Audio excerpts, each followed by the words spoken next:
Recently আমার হাতে এখন যে স্মার্টফোনটি দেখতেছেন এটা হচ্ছে অপ্পোর একটি স্মার্টফোন।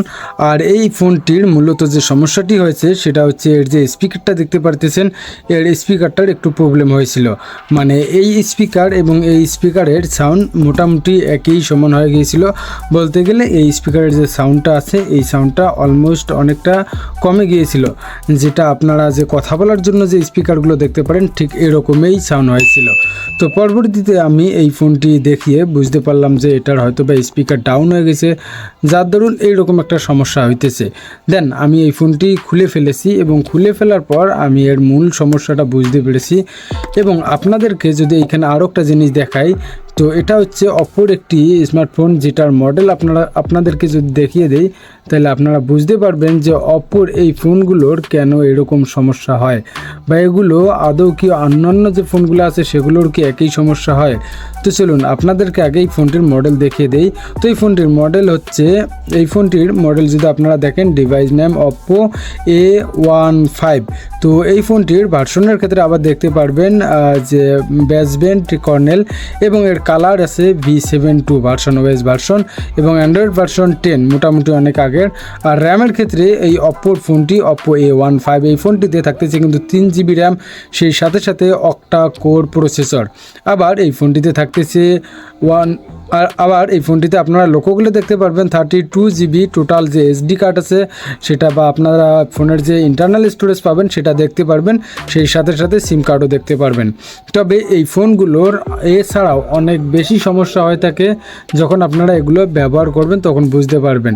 আর মেইন সমস্যাটা হচ্ছে যদি এর ভিতরের কোনো কিছু প্রবলেম হয়ে যায় তাহলে মূলত এইখানে দেখতে পারবেন যে ব্যাকসেল আছে, এই ব্যাকসেলটা এইখান থেকে খুলতে হয়।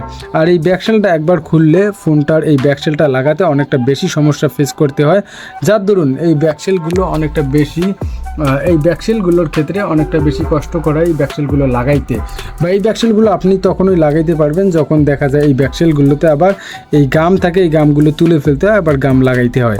তো এই যে ফোনটা দেখতে পাচ্ছেন এটার যে পাওয়ার বাটনটা আছে, পাওয়ার বাটনটা মোটামুটি স্মুথলি কাজ করতে পারতেছে না, কারণ এটারও কাজ করে নেওয়া হয়েছে, যার ধরুন এই সমস্যাটা। আবার সেক্ষেত্রে আপনারা যদি এটার যে পাওয়ার বাটনের উপর যে ভলিউম বাটন দেখতে পাচ্ছেন, এই ভলিউম ডাউন বাটন এটা অলরেডি নষ্ট হয়ে গিয়েছে, আর আপ বাটনটা মোটামুটি কাজ করতেছে, যেখানে এটা দেখতে পারবেন। তো এর মূলত যে সমস্যাটি ছিল এর স্পিকার প্রবলেম ছিল, আর স্পিকার প্রবলেম থাকায় এটা দিয়ে তেমন কোনো কিছু ভালো মতো শোনা যাইতেছিল না, বা কথা বলা যাইতেছিল না লাউডলিভাবে। তারপর আমি ফোনটি খোলার পর একটু ঘষা মাঞ্জা যেটাই করলাম, করার পরে দেখা যায় যে এর রিংটোনে যদি আমরা যাই এখন শুনতে পারবেন এর রিংটোন মোটামুটি কার্যকর।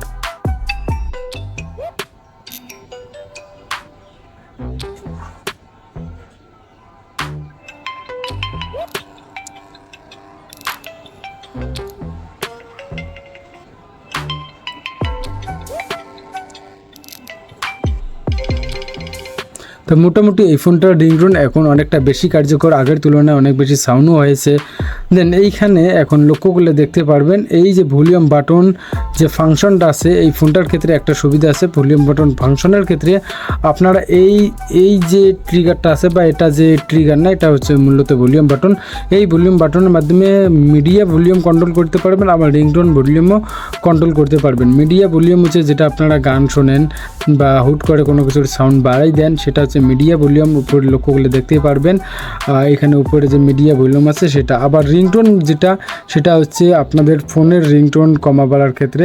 তো এখানে যেটা অপশন চালু রাখবেন, জাস্ট এটা যদি চালু রাখেন আপনারা এটা থেকে সেই কাজটাই করে নিতে পারবেন। তো এই ফোনগুলোর ক্ষেত্রে যেটা সমস্যা হয় মেইনলি সেটা হচ্ছে এই যে স্পিকারগুলোরও প্রবলেম হয়, আবার সেই সাথে সাথে ডিসপ্লেরও প্রবলেম হয়। আর একটা কথা না বললে না, এই ফোনগুলোর ক্ষেত্রে আরও একটা সমস্যা হয়, সেটা হচ্ছে এর ব্যাটারি ফুলে যায় খুব সহজেই। তো এর ক্যামেরাগুলো সবগুলোই সচল আছে। এইখানে AI ক্যামেরা দেখতে পারবেন, তিনটা ক্যামেরা এখানে রানিং, এবং সেই সাথে LEDটা আছে। আবার সামন ক্যামেরাটাও আমি একটু ঘষামাঞ্জা করে দিয়েছি, যার দরুন মোটামুটি অনেকটা এখন ক্লিয়ার আসে আর কি এই ফোনগুলোর ক্ষেত্রে। তো এই ফোনগুলো চাইলে আপনারাও ব্যবহার করতে পারেন যদি আপনারা 2 থেকে 3 হাজার বা 4,500 টাকায় সেকেন্ড হ্যান্ড কোনো ফোন পেয়ে যান। আর নতুন এইগুলো ফোন এখন না কিনাই অনেক বেটার, কারণ এই ফোনগুলো আজ থেকে অনেক বছর আগের ফোন, যার দরুন দেখা যায় যে এই ফোনগুলো ব্যবহার করলে আপনারা তেমন পারফরমেন্স পাবেন না, বা নানান সমস্যা হতে পারে। তো এই জন্য আপনাদের উচিত এর থেকে আপডেট যে ফোনগুলো আছে সেই ফোনগুলো ব্যবহার করা, যার মাধ্যমে আপনারা আপডেট কিছু পেয়ে যাবেন এবং ভার্সনের ক্ষেত্রেও এক্সট্রা ভার্সন পেয়ে যাবেন। তো চাইলে আপনারা এই ফোনগুলো না কিনে আপডেট যে ফোনগুলো 12-13 ভার্সন বা 14 ভার্সনের যে ফোনগুলো আছে ফোনগুলো ব্যবহার করতে পারেন খুব ইজিলিভাবে। তো এই দামের ভিতর অবশ্য সাজেস্ট করব আপনারা আপডেট ফোনগুলো কেনেন, দেন আপনাদের জন্য বেটার হবে। তো ঠিক আছে, আজকের মতো খোদা হাফেজ, আবারও দেখা হচ্ছে পরের কোনো ভিডিওতে।